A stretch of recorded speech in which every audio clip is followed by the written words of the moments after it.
people, Ian is in some trouble. Now, people disliking white rappers or trying to tear them down and calling them culture vultures is not new to hip hop. But for Ian, he's in an unprecedented spot. You see, usually the white rapper is allowed to get a lot of fame, hit Billboard charts, win a Grammy, and then people try to tear them down. But by that time, it's a little too late. But with Ian, they're trying to tear him down in his upcoming phase. Like, they're trying to tear him down while he's still an underground rapper. While on Maverick Carter's new podcast, Tyler, the Creator, will go off on his new generation and say that they're all copycats. You know, they all sound the same. They're unmotivated. They don't really like rap for real.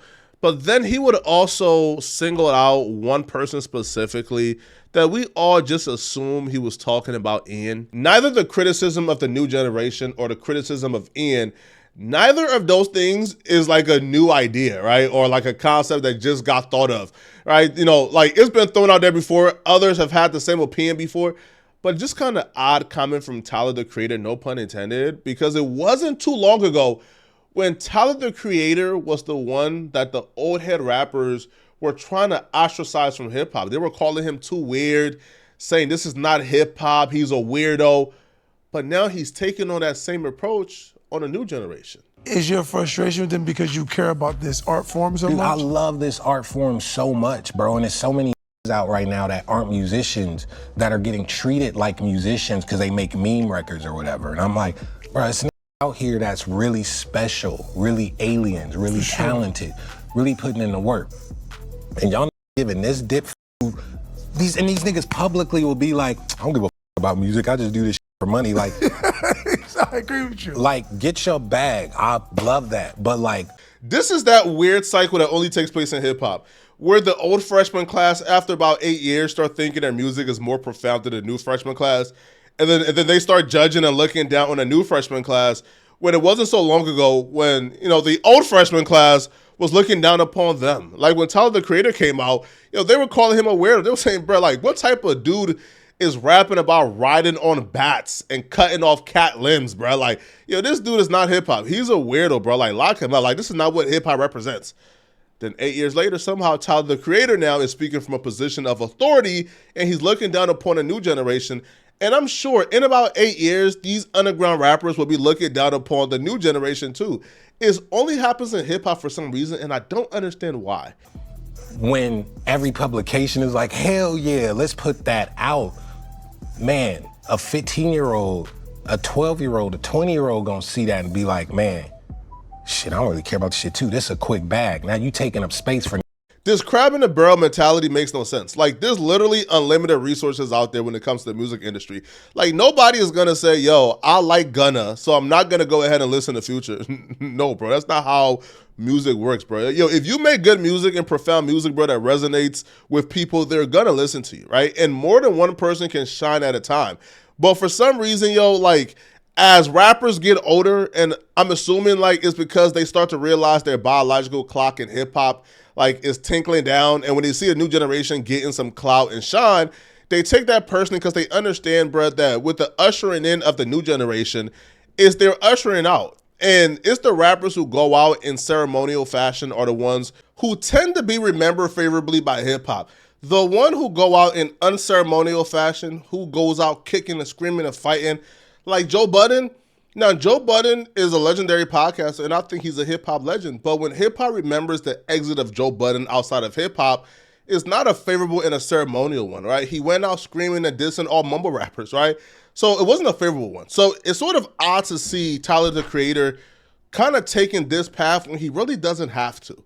Now, Tyler, the Creator, would address Ian specifically by pointing out an example of somebody, you know, who he detests or he feels like represent everything wrong with the new generation. It's some kid right now, it's a white kid, regular like Caucasian man. And he's like mocking Future and Gucci Mane like rap music. And like people are like, this shit hard. It's not even like satire. It's like, I'm just joking, I'm just mocking it. But I'm like, no, you can't do. And I hold rap music so close to my heart because this shit changed my life and everyone's life around me, and I'm a nerd about this shit. This is like weird And I'm looking at it, and something about it like don't even sit well with me in comparison to someone like a Mac Miller or Eminem, who it didn't seem like they was mocking it. They had a genuine love for it, and they were still just being, sure. Aside from when Eminem was wearing do-rags in like 2006. He was obviously talking about Ian, and even Ian believes he was talking about him because Ian manager Boo will respond directly to Tyler, the Creator comments. Now, Ian and his Atlanta influence has been well documented. Like literally, if you type in Ian type beats, like what pops up is Ian, Future, and Gucci Mane, right? Like so. Now the Future comparison, I've never really saw or heard in terms of Ian. However, Ian does raps over Gucci Mane type beats like often, and that has been a point of discussion and criticism for Ian. The bulk of Ian criticism started to come after he dropped his album Valedictorian and made this the album cover because the album itself had a lot of Gucci Mane influence. However, Ian was like overdoing the white boy persona, and it sort of felt like a mockery to certain people because it felt like, oh, look at me, I'm gonna go out of my way to present as white as possible while still doing the super trap stuff. And it sort of felt like imitation and mockery, if that makes sense to some people. I don't feel that way, right? I feel like, a persona always helps in rap. And if he's influenced by Gucci Mane or the Atlanta trap scene, bruh, then he's influenced by it, right? Like he's not mocking it, he's influenced. I feel like the Pitchfork album review sort of does a better job at relaying what Tyler, the Creator wanted to say. Now, whoever did the Pitchfork album review of Valedictorian by Ian, bruh, they hate this guy. Like they literally despise Ian, because it was a little bit too harsh for no reason. But I feel like, I do want to cover it because it will sort of give you guys a better understanding or a more articulate version of what Tyler, the Creator, was trying to say. We're gonna skip to all the important stuff where he says, "Figure It Out" is the lead single to Ian's first full mixtape, Valedictorian, which includes artwork that mimics the I had to do it to him meme, and premiered it at a packed listening party on the streets of New York, blasted out of the sunroof of a minivan. Is probably his best song, though that isn't saying much. Through his slurred ATL-style melodies, he delivers a sprint of catchy flexes like "Can't choose what color I'm feeling today. Thank God it's a two-tone watch. My big bro like Marshawn Lynch, he gonna run through somebody." The official lyrical lemonade. Now listen, man. Like, the parentheses sort of highlight like how sassy and petty this whole article is, bruh. Anywhere there's a popular rapper white boy, you'll find Cole Bennett. Like, listen, whoever like wrote this article, bro, I can imagine went to the school of Dr. Umar Johnson. All right, it includes a cameo from Marshawn Lynch, which is pretty cringe because you just know the joke is supposed to be the tough black ex-NFL player star hangs out with suburban white rapper. That right there explains the problem with Valedictorian. It's making a joke out the music and culture is trying to swagger jack. Everything is so tongue-in-cheek. Look, isn't it so funny that a college-age white kid who you could imagine playing lacrosse at New England private school has a mixtape hosted by DJ Holiday? Yeah, and that's one of the problems, right, is people felt like he was sort of overdoing the white boy look, like dressing up in like a frat outfit as the album cover, right? It sort of plays into this a little bit too much. All right, now they will say, famous for talking his shit on some of the greatest Gucci Mane and Chief Keef projects. That's true. DJ Holiday was talking his ish. All right, this is the coldest MFer I've seen in a long ass time. Dressed white as hell though, says Holiday laughing. They hate Ian, this is so petty. Probably in disbelief about how much he's being paid. As if like if he wasn't being paid, he wouldn't be doing this for Ian. Effing rich ass prick. Look, isn't it so funny that he got beats that sounds like Zaytoven, with his common strings and crafty drums? Sounds like a replica of something Zay would have given to Young LA. Look, isn't it so funny when he raps a bunch of car puns like Young Dro? They go both ways in a Cullinan truck. The doors must hate each other from Grand Slam, or imitates the auto-tune melodies of Dry Sprite era Future, or wants so badly to be Chief Keef. The irony is there to distract you from the fact that this is empty music. If you heard it without a face attached, you will click on it, observe that his sauceless copy of his influences and keep scrolling.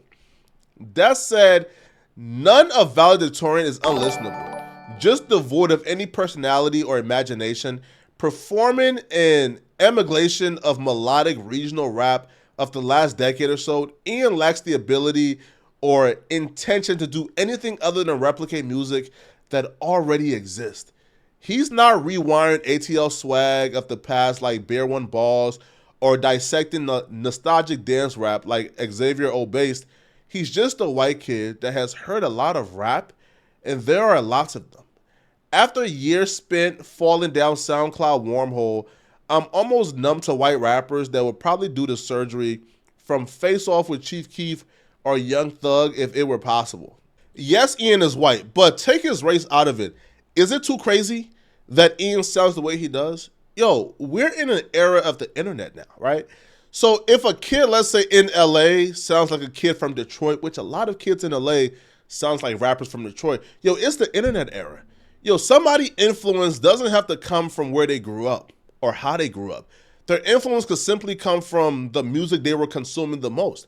So if Ian was consuming, trap beats or Atlanta rap the most or Future the most, which he probably was, right? Bro, like, yo, Ian, I believe is like 21, 22, maybe 20. So of course, Dirty Sprite era, like Future was what his influences is, right? So if he's mimicking that, I don't see that as mocking it. Because if Ian wasn't white and you just take out his race, if a black kid from wherever Ian is from, right? If that kid sounded like Future, will we care? No, right? Would you say, yo, he's influenced by Future? No, duh. So I don't think it's fair to critique Ian in this manner. Now, I do think Ian going out of his body to white boy it up, all right, to wear the frat outfits and do it up in that manner, it does feel like mocking. It does feel like not taking it seriously. But if that's truly who he is, then that's who he is, right? Like, we can't fault him for being influenced, by trap rappers, even though he's not a trap rapper at all. Now, Ian's manager, Boo, which is Akon's brother, he'll respond back to Tyler, the Creator, and all the criticism of Ian sounding like Atlanta rappers. Boo will say, yo, Felicia the GOAT, I signed Ian and I'm from Atlanta. Nah, bro, like, you from Africa. You from Africa, not Atlanta. He sounds nothing like Gucci or Future. Yes, he does, right? He sounds a lot like Future and Gucci mixed. No, more so Gucci than Future. It's called influence, but I never thought I'd see the day where you become the old and hate on the youth, LOL. Which, again, is what I said earlier, right? Where Tyler, the Creator, was the one being hated on, and it sort of felt like, he's now taking on a role as the old hater. But he just loves me. Here's why I'm concerned for Ian, and I feel like this shouldn't be ignored. You see, they waited for Macklemore to win a Grammy before they wanted to hate on Macklemore and get him out of here, right? And they successfully got Macklemore out the paint, but he already won a Grammy and reached the heights, right, of music, right? He won a Grammy, right? So he already made it.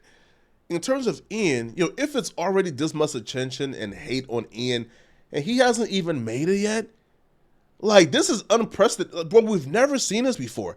They usually wait and ignore the white rapper until he's the biggest rapper on the planet, and then they got something to say about him. But if Ian is already getting this much hate, I don't see how you overcome it, right? Like, the goal of a white rapper is to sneak in through the back door, right? Dodge all the culture vulture and vulture critiques, make it big, and then once you're too big for it to really affect you, you're good. But if it's already tearing you down before you really made it, then is there any hope that you will go, like, is there really any hope you're gonna make it? Like, can you really defeat Tyler, the Creator, calling you a culture vulture? Like, can you really defeat Pitchfork? Like, can you truly defeat this? I don't think so, right? Even like during like 2016 in the mumble rap era, like people like Lil Yachty and X, who they were attacking, and Juice WRLD, who they were attacking, they were much further ahead in their career than Ian. They already had mainstream hits. Ian don't got that yet. So essentially it feels like they will probably successfully tear him down before he really makes it. So I don't know, man. Listen, if I'm Ian, I'm concerned. Y'all let me know in the comment section, what do you guys think? And if you're still watching this, man, click on this video here to find out how the Pop the Balloon guy, you ain't qualified. Find out how he's back and worse than ever. Click on this video here to find out what I'm talking about. I'm out of here, folks. Peace.